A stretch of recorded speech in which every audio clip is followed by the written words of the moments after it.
Are you getting the cannot play advertisement error with code in eFootball? And no matter how many times you try, the ads just won't load? In this video, I'll show you how to fix this problem step by step. Let's get started. Solution 1. View the ad consent settings in-game. Sometimes, the game remembers a choice to hide ads. Open eFootball on your device and stay on the start screen. Tap the three lines in the bottom right corner. Select Ad Consent Settings.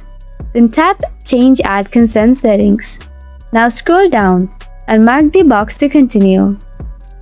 After that, tap Consent. After that, try watching ads and getting rewards. Solution 2. Turn off VPN or private DNS. If you are using a VPN, turn it off. Also, disable private DNS if it is enabled.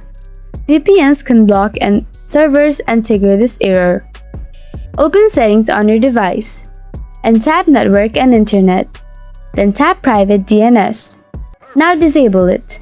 This helps fix ad tracking and loading issues. Solution 3. Clear cache and force stop. This is the most common fix. Go to Settings on your device and tap Apps. Then tap See All Apps. Find eFootball and tap it. Tap Force Stop.